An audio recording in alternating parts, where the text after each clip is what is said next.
السلام علیکم۔ صلاح الدین نے فوراً زنداں کے محافظ کو حکم دیا کہ وہ دونوں امراء کے شایان شان کھانا پیش کرے۔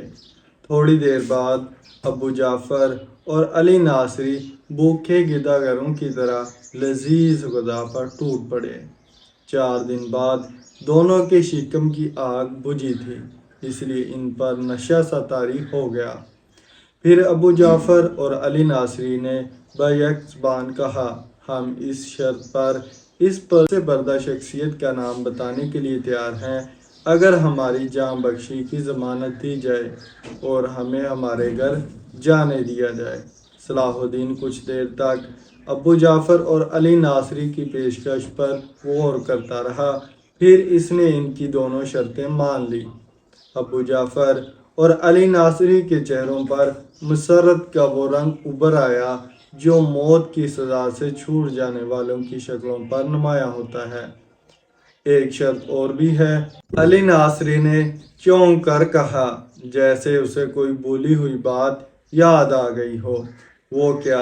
صلاح الدین نے اطمینان سے کہا، ہم دونوں کا نام پردہ راست میں رکھا جائے گا۔ علی ناصری نے ادھر ادھر دیکھتے ہوئے کہا، اس کے چہرے سے خوف جھلک رہا تھا۔ چند لمحوں تک صلاح الدین نے گہری نظروں سے ابو جعفر اور علی ناصری کی کیفیت کا جائزہ لیا، پھر ان کی یہ شرط بھی مان لی۔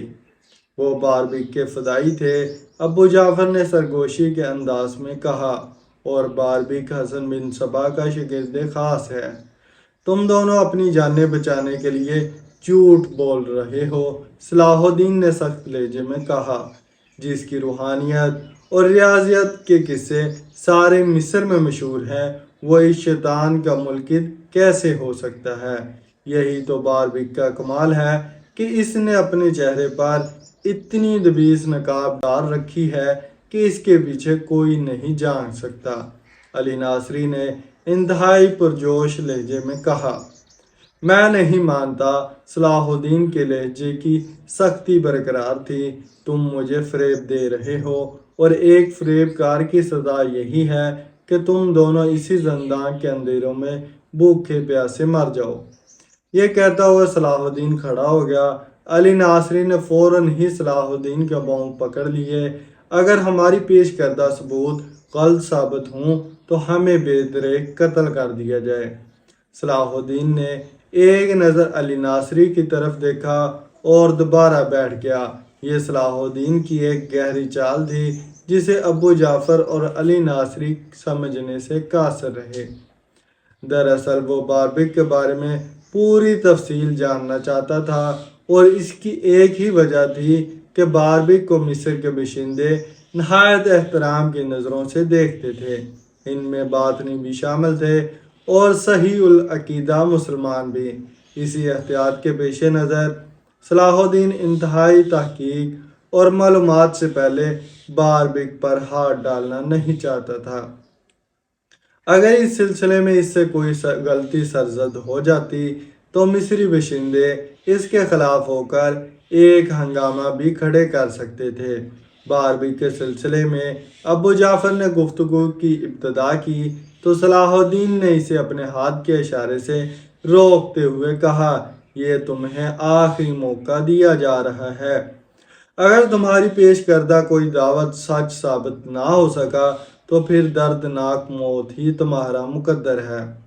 صلاح الدین نے ایک بار پھر اپنی غیر معمولی ذہانت سے کام لیتے ہوئے ابو جعفر اور علی ناصری کے اعصاب پر موت کا خوف طاری کر دیا۔ پھر علی ناصری نے باربیک کی نقاب کشائی کرتے ہوئے کہا، میرے خیال میں وہ اپنے وقت کا سب سے بڑا ساحر ہے، خدا نے اس کی زبان میں ایسی تاثیر بخشی ہے کہ سننے والے مسحور ہو کر رہ جاتے ہیں۔ مزید یہ کہ اس کی آنکھوں میں ایسی چمک ہے کہ اس سے کوئی نظریں نہیں ملا سکتا، یہی وجہ ہے کہ مصر کے بیشتر لوگ اسے ولی سمجھتے ہیں۔ صلاح الدین بہت غور سے علی ناصری کی باتیں سن رہا تھا۔ باربیک کی کوئی کرامت؟ یک صلاح الدین نے علی ناصری کی بات کاٹتے ہوئے کہا، باربیک جس مریض کو پانی دے دیتا ہے وہ شفا یاب ہو جاتا ہے۔ علی ناصری نے باربک کی مشہور کرامت بیان کرتے ہوئے کہا، اور جسے پانی نہیں دیتا وہ مر جاتا ہے۔ صلاح الدین نے کسی قدر حیرت سے علی ناصری کی طرف دیکھا، اور کیا کرامات ہیں اس کی۔ باربک جس کے حق میں بد دعا کر دیتا ہے وہ برباد ہو جاتا ہے۔ علی ناصری اس ساحر کی ایک اور خوبی بیان کر دیتا ہے، اگر باربک شاور سے ناراض نہیں ہوتا تو وہ اب تک مصر پر حکومت کر رہا ہوتا۔ باربک کی بد دعا کے سبب شاور ہلاک ہوا اور آپ کے چچا اسد الدین شیرکو کو فتح حاصل ہوئی۔ علی ناصری کا انکشاف سن کر صلاح الدین مسکرایا۔ اس کا مطلب ہے کہ مصر کا سارا انتظام باربک کی دعا اور بد دعا کے تحت چل رہا ہے۔ صلاح الدین کے لہجے میں گہرا طنز پوشیدہ تھا۔ ہم نے آپ کے چچا مرحوم کو بھی سمجھایا تھا کہ وہ باربک کی خانقاہ میں حاضر ہو کر اس کی روحانی طاقتوں سے فیض یاب ہو جائے اور نہایت سکون اور اطمینان سے مصر پر حکومت کرتے رہیں۔ علی ناصری نے ایک اور حیران کر دینے والا انکشاف کیا، مگر اسد الدین شیرکو نے ہماری بات کو بڑی حقارت کے ساتھ جھٹلایا، جس کے نتیجے میں وہ اچانک بیمار پڑے اور دنیا سے رخصت ہو گئے۔ یہ سب باربک کی بد دعاؤں کے اثرات تھے۔ ناصری کا خیال تھا کہ جوان سال صلاح الدین اپنے چاچا کی موت کا سبب سن کر غصے سے بھڑک اٹھے گا، لیکن مصر کے نوعمر وزیر اعظم نے غیر معمولی ضبط و تحمل کا مظاہرہ کیا اور علی ناصری سے مسکراتے ہوئے سوال کیا، تم دونوں باربک کے معتقد ہو یا منکر؟ ابو جعفر اور علی ناصری کے لیے یہ بڑا پریشان کن سوال تھا۔ ان دونوں کے ذہن بری طرح الجھ کر رہے تھے۔ ابو جعفر اور علی ناصری بھی یک وقت ایک ہی زاویے سے سوچ رہے تھے کہ اگر وہ باربک کے معتقد ہونے کا اقرار کرتے ہیں تو صلاح الدین ان کی جاں بخشی کے وعدے سے مکر بھی سکتا ہے۔ اس لیے دونوں نے اپنی زندگی بچانے کے لیے مصلحت اور جھوٹ سے کام لیتے ہوئے کہا، ہم دونوں کا باربک سے بس اتنا تعلق ہے کہ کبھی کبھی اس کی روحانی مجلسوں میں شریک ہوا کرتے تھے۔ ہم نے اس کے عقائد کو کبھی تسلیم نہیں کیا۔ زیادہ سے زیادہ اس رسم روا کو دوستی کا نام دیا جا سکتا ہے۔ ابو جعفر اور علی ناصری کا جھوٹ سن کر صلاح الدین مسکرایا، اگر تم اس کی دوستی کا اقرار کرتے ہو تو ایسے مصیبت کے وقت باربک کی روحانی طاقت تمہارے کام کیوں نہیں آئی؟ علی ناصری نے ایک لمحہ ضائع کیے بغیر نیا جھوٹ تراشا۔ اسی وقت تو ہمیں اندازہ ہوا کہ باربک کی کرامتیں ایک ڈونگ ہیں۔ وہ اعلان کہتا ہے کہ میرے ماننے والا جب بھی مجھے پکارے گا میں اس کی مدد کو پہنچ جاؤں گا۔ ہم نے بھوکا رہ کر 3 دن تک قید خانے کے اندھیروں میں باربک کو ہزاروں بار پکارا، مگر وہ نہیں آیا۔ آخر ہم دونوں اس نتیجے پر پہنچے کہ اس کی روحانیت ایک فریب ہے۔ صلاح الدین ان دونوں کی گفتگو سے مطمئن نہیں تھا۔ اس کا کوئی اور فریب بیان کرو جس کا میں اپنی آنکھوں سے مشاہدہ کروں۔ ہم بس اتنا ہی جانتے ہیں کہ اب کی بار ابو جعفر بولا، باربک کے ہزاروں فدائین مصر میں موجود ہیں، مگر کوئی اس راز سے آگاہ نہیں کہ وہ فدائین کہاں ہیں اور کس لباس میں ہیں۔ صلاح الدین کچھ دیر تک گہری سوچ میں ڈوبا رہا، پھر اس نے علی ناصری سے ایک نیا سوال کر ڈالا، یہ بات کس طرح ثابت کی جا سکتی ہے کہ وہ حسن بن صبا کا ماننے والا ہے؟ تمہارے بقول باربک تقریر کا ماہر اور الفاظ کا جادوگر ہے۔ اس طرح وہ اپنی گمراہی سے انکار کرتے ہوئے خود کو ایک صحیح العقیدہ مسلمان بھی ثابت کر سکتا ہے۔ بے شک وہ ایسا بھی کر سکتا ہے، مگر اپنی جنت کو کہاں لے جائے گا جو اس نے خانقاہ کے اندر زیر زمین آباد کر رکھی ہے۔ یہ سنتے ہی صلاح الدین کے چہرے پر اطمینان کا رنگ جھلکنے لگا، جیسے کوئی مسافر بڑھتے بڑھتے اپنی منزل پر پہنچ گیا ہو۔ دوسرے دن صلاح الدین نے اپنے معتمد خاص امیر عزت الدین کے ہاتھ باربک کے نام خصوصی پیغام بھیجا۔ مجھے مقامی باشندوں کی زبانی معلوم ہوا ہے کہ آپ مصر کے معزز محترم روحانی شخصیت ہیں، اس لیے میری شدید خواہش ہے کہ آپ قصر وزارت میں جلوہ افروز ہوں اور میں مذہبی امور کے بارے میں آپ سے تفصیلی گفتگو کر سکوں۔ میں بے نفس نفیس آپ کے دیدار کو حاضر ہوتا، مگر حکومت کے کاموں کی زیادتی اس ملاقات میں مانع ہے۔ مجھے امید ہے کہ آپ میری ان مجبوریوں کو نظر انداز کرتے ہوئے کچھ دیر کے لیے اتنی زحمت ضرور گوارا کریں گے۔ باربک صلاح الدین کا خط پڑھ رہا تھا اور امیر عزت الدین گہری نظروں سے اس شخصیت کا جائزہ لے رہا تھا۔ باربک ایک دراز قامت انسان تھا، لمبی سفید داڑھی اور زلف نما سفید بال۔ عمر 60-65 سال کے قریب تھی، سرخ و سفید رنگ اور مضبوط کثرتی جسم۔ اگر باربک سیاہ خضاب لگا لیتا تو وہ زیادہ سے زیادہ 40 سے 45 سال کا نظر آتا۔ باربک کو اس عمر میں مضبوط اور توانا دیکھ کر امیر عزت الدین کو بہت حیرت ہوئی تھی۔ باربک نے اپنے لمبے بالوں کو بکھرنے سے بچانے کے لیے ماتھے پر ایک سرخ پٹی باندھ رکھی تھی۔ صلاح الدین کا خط پڑھنے کے بعد باربک نے نظر اٹھا کر امیر عزت الدین کی طرف دیکھا۔ بڑی بڑی آنکھیں جن سے ہلکی ہلکی سرخی نمایاں تھی۔ امیر عزت الدین نے فوری طور پر محسوس کیا کہ اس کی آنکھوں میں غیر معمولی چمک ہے، خود دیکھنے والے پر ایک خاص تاثر چھوڑتی ہے۔ باربک نے بڑے نیازانہ انداز میں صلاح الدین کا خط امیر عزت الدین کی طرف بڑھاتے ہوئے کہا، وزیر اعظم مصر کی خدمت میں میرا سلام پیش کر دیجیے گا۔ میں اس کی ان عنایت کے لیے مشکور ہوں کہ وہ مجھ سے حسن ظن رکھتے ہیں، ورنہ میں تو ایک گناہ گار اور کم علم انسان ہوں، اس لیے ایک گوشے میں منہ چھپائے بیٹھا پڑا ہوں۔ صلاح الدین نے بڑی حیرت سے باربک کا جواب سنا، پھر اپنے معتمد خاص امیر عزت الدین سے پوچھا، تمہیں خانقاہ میں کیا آثار نظر آئے؟ امیر عزت الدین نے بتایا کہ باربک بہت معمولی کپڑوں میں ملبوس تھا اور ایک چٹائی پر بیٹھا تھا۔ اسے پہلی بار دیکھ کر یہی تاثر ملتا ہے کہ وہ تارک الدنیا انسان ہے جسے اہل دنیا سے کوئی غرض نہیں۔ پھر باربک کی وہ جنت کہاں ہے جس کا ذکر ابو جعفر اور علی ناصری نے کیا؟ صلاح الدین کے چہرے پر فکر و تشویش کے آثار نمایاں ہو گئے۔ امیر عزت الدین مسکرایا، جنت باربک کی خانقاہ تو کسی راہب کی جھونپڑی نظر آتی ہے۔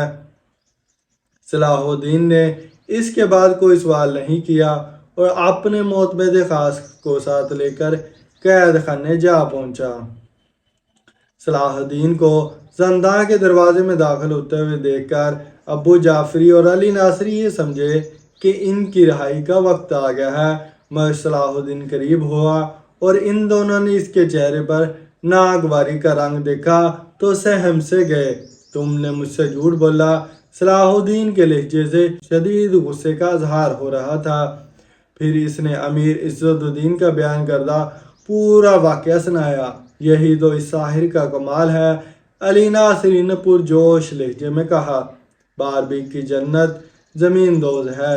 جب آپ خانقاہ کی تلاشی لیں گے تو کسی نہ کسی چٹائی کے نیچے اس کی جنت کا دروازہ بھی مل جائے گا، مگر آپ وہاں ایک فوجی دستے کے ہمراہ جائیں۔ ابو جعفر نے صلاح الدین کو مشورہ دیتے ہوئے کہا، زیر زمین جنت میں باربک کے سینکڑوں مسلح فدائین بھی رہتے ہیں۔ صلاح الدین نے ابو جعفر اور علی ناصری کے ایک ایک لفظ کو بہت غور سے سنا اور کچھ دیر تک سوچتا رہا، پھر اس نے اپنی شمشیر بے نیام کی۔ یہ منظر دیکھ کر ابو جعفر اور علی ناصری شدید خوف کے عالم میں پیچھے ہٹ گئے اور دونوں ہذیانی انداز میں چیخنے لگے، خدائے واحد کی قسم، ہم نے جھوٹ نہیں بولا، باربک کی جنت اسی خانقاہ میں ہے۔ صلاح الدین شمشیر لیے آگے بڑھا۔ ابو جعفر اور علی ناصری نے لرزتے جسموں کے ساتھ صلاح الدین کے قدموں پر سر رکھ لیے۔ ہم آپ کی پناہ مانگتے ہیں، آپ سچے ہیں اور ہماری جان بخشی کا وعدہ کر چکے ہیں۔ صلاح الدین نے پہلے ابو جعفر کی گردن پر تلوار رکھی اور پھر یہی عمل علی ناصری کے ساتھ دہرایا۔ اس کے بعد انتہائی پرجلال لہجے میں مخاطب ہوا، میں اپنے وعدے پر اس وقت تک قائم ہوں جب تک خود باربیک کی جنت میں داخل نہیں ہو جاتا۔ تم دونوں میرے ساتھ چل کر اپنے ہاتھوں سے جنت کا دروازہ کھولو گے۔ ابو جعفر اور علی ناصری کھڑے ہو گئے اور ہاتھ جوڑ کر گڑ گڑانے لگے، ہمیں باربیک کے سامنے نہ لے جائیں، وہ بہت خطرناک انسان ہے۔ صلاح الدین نے ان دونوں کی التجاؤں پر کوئی دھیان نہیں دیا، پھر امیر عز الدین سے مخاطب ہو کر بولا، تم ایک فوجی دستے کے ساتھ باربیک کی خانقاہ کا محاصرہ کر لو، نہ کوئی شخص باہر سے اندر جانے پائے اور نہ کوئی اندر سے باہر آ سکے، میں ابو جعفر اور علی ناصری کو لے کر آ رہا ہوں۔ صلاح الدین کا حکم سنتے ہی امیر عز الدین بہت تیزی کے ساتھ قید خانے سے نکل گیا۔ پھر جب صلاح الدین اپنے مسلح محافظوں کے ساتھ ابو جعفر اور علی ناصری کو لے کر باربیک کی خانقاہ پہنچا تو امیر عز الدین وہاں موجود تھا اور محاصرہ مکمل ہو چکا تھا۔ باربیک کے خدمتگار اسے ایک ایک لمحے کی خبر دے رہے تھے۔ چند لمحوں کے لیے باربیک کے سرخ و سفید چہرے پر خوف و ہراس کی پرچھائیاں لرزنے لگی، مگر اس نے فوراً ہی اپنی اسی ہیجانی کیفیت پر قابو پا لیا اور انتہائی پرجلال لہجے میں اپنے خدمتگاروں کو مخاطب کرتے ہوئے کہا، اگر کوئی میرے بارے میں پوچھے تو اس سے کہہ دینا کہ ہمارے مرشد قاہرہ میں نہیں ہیں، وہ طویل چلہ کشی کے لیے دمیات چلے گئے ہیں۔ یہ کہہ کر باربیک ایک انتہائی خفیہ راستے سے اپنی زیر زمین جنت میں چلا گیا۔ خانقاہ کے دروازے پر پہنچنے کے بعد صلاح الدین نے خانقاہ کے ایک خادم پہرے دار سے کہا، اپنے مرشد کو جا کر اطلاع دو کہ وزیر اعظم مصر صلاح الدین ان کے دیدار کے لیے حاضر ہوئے ہیں۔ خانقاہ کے دروازے پر کھڑے ہوئے پہرے دار خادم نے وہی الفاظ دہرا دیے جن کی اسے ہدایت کی گئی تھی۔ صلاح الدین نے ایک لمحے کے لیے حیرت سے امیر عز الدین کی طرف دیکھا جو قریب ہی موجود تھا۔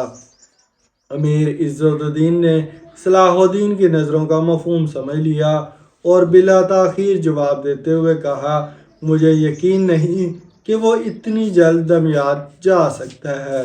دمیات مصر کا ایک ساحلی شہر تھا، چونکہ بہت سے صوفیہ جنگلوں اور دریا کے کناروں عبادت و ریاضت میں مصروف رہا کرتے تھے، اس لیے باربیک نے بڑی عیاری کے ساتھ یہ بہانہ تراشا تھا۔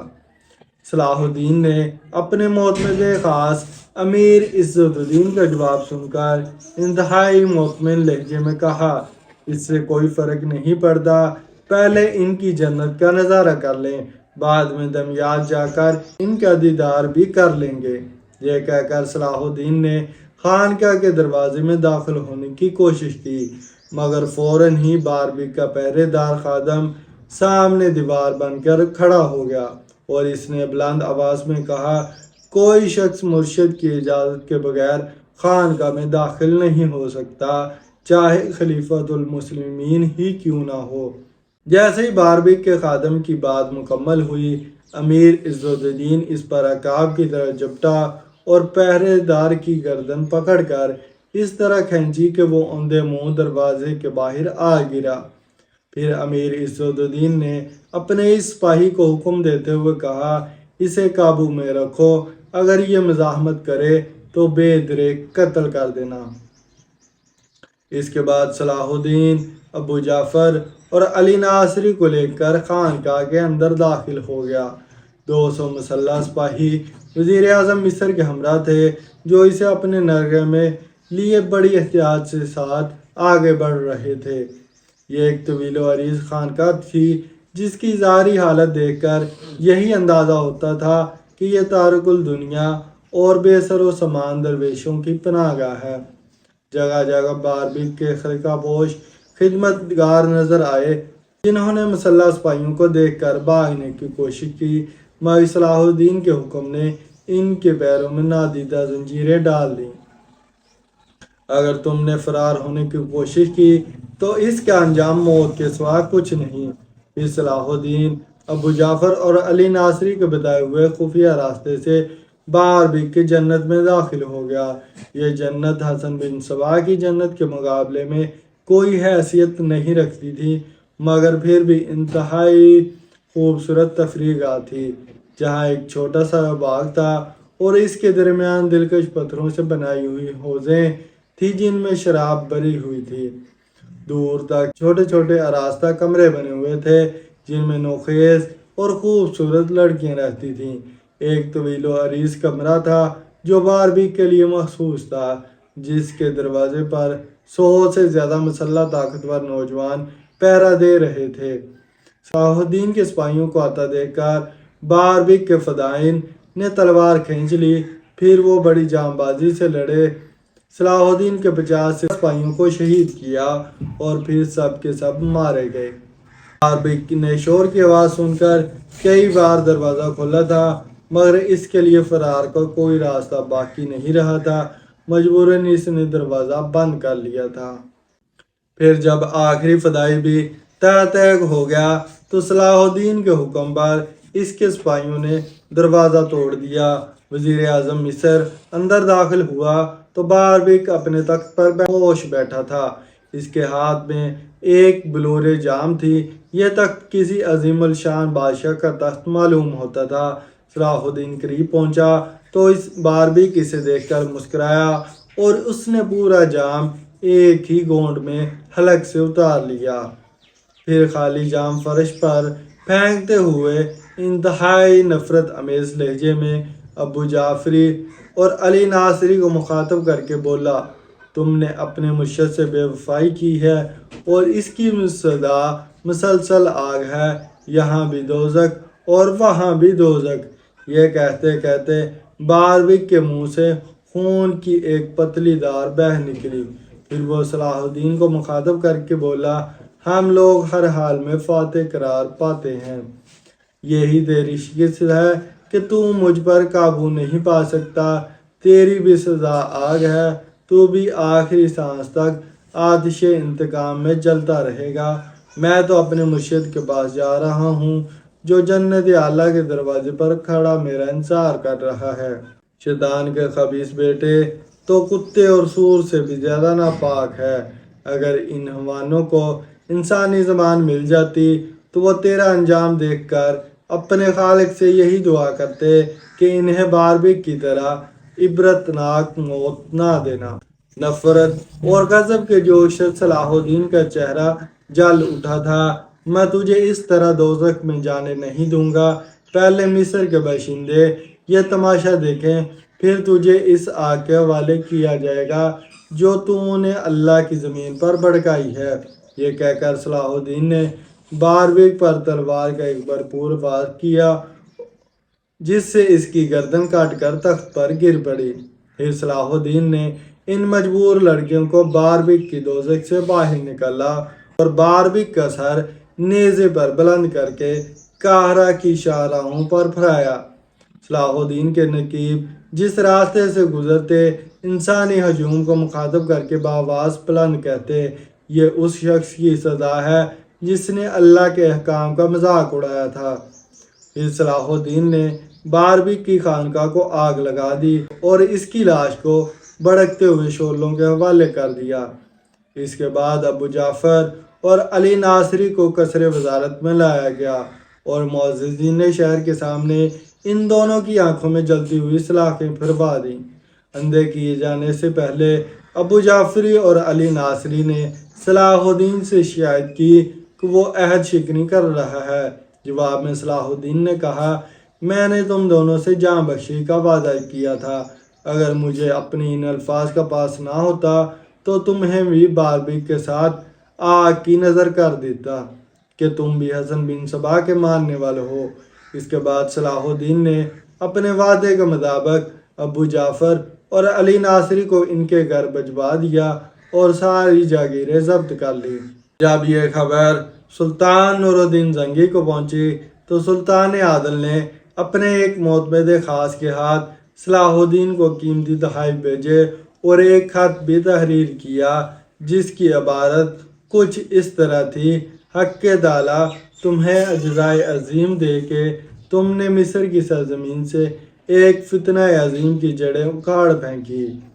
اب تمہیں لازم ہے کہ جلد از جلد عباسی خلیفہ کے نام کا خطبہ جاری کرو اور خطبے سے خلیفہ عادت کا نام خارج کر دو۔ بار بیگ ابو جعفر اور علی ناصری کا حشر دیکھ کر خلیفہ عادت کو بھی اپنا انجام قریب تر نظر آ رہا تھا۔ آخر اس نے بڑے رازدانہ انداز میں معتمن خلیفہ کو تنہائی میں طلب کر لیا۔ یہ ایک خواجہ سرا تھا جو مصری امراء پر حاوی تھا۔ اس کے زیر اثر 50,000 سٹانی حبشی تھے۔ خلیفہ عادت نے معتمن خلیفہ کو پیشکش کی کہ اگر صلاح الدین کو قتل کر دیا جائے یا اسے مصر سے باہر نکال لیا جائے تو وزارت عظمیٰ کو عہدہ اور نصف خزانہ معتمن کے حوالے کر دیا جائے گا۔ خواجہ سرا معتمن خلیفہ عادت کی پیشکش سن کر دل ہی دل میں بہت خوش ہوا، مگر وہ نہایت عیار اور شاطر انسان تھا۔ یکایک اس نے اپنے چہرے پر وحشت و پریشانی کا رنگ طاری کر لیا۔ معتمن کی یہ کیفیت دیکھ کر خلیفہ عادت نے اس سے پوچھا: کیا صلاح الدین کو مصر سے نکالنا یا قتل کر دینا اتنا مشکل کام ہے؟ پھر یہ تمہارے وفادار سٹانی حبشی کس دن کام آئیں گے؟ پوری مصری فوج صلاح الدین کے ساتھ ہے۔ خواجہ سرا معتمن نے برجستہ جواب دیتے ہوئے کہا: میرے وفادار حبشی باقاعدہ اور تربیت یافتہ فوجی نہیں ہیں۔ اگر وہ کھل کر لڑیں گے تو صلاح الدین کا لشکر انہیں گالی موجر کی طرح کاٹ کر رکھ دے گا۔ پھر خواجہ سرا کا عذر سن کر خلیفہ عادت پریشان نظر آنے لگا۔ اس کے لیے مجھے منصوبہ بازی کرنی ہوگی۔ خواجہ سرا معتمن نے نئی چال چلتے ہوئے کہا: کیسی منصوبہ سازی؟ خلیفہ عادت جھنجھلا کر بولا: کیا تم اپنی منصوبہ سازی میں اتنی دیر لگاؤ گے کہ صلاح الدین مجھے قتل کر ڈالے یا پھر معزول کر کے حوالہ زنداں کر دے؟ السلام علیکم دوستو، میں محمد اسد اور آپ دیکھ رہے ہیں ہمارا یوٹیوب چینل۔ دوستو امید کرتا ہوں آج کی ویڈیو آپ کو پسند آئی ہوگی۔ ویڈیو پسند آنے کی صورت میں اسے لائک کریں، دوستوں کے ساتھ شیئر کریں۔ انشاءاللہ بہت جلد حاضر ہوں گے ایک نئی ویڈیو کے ساتھ۔ تب تک کے لیے اللہ حافظ۔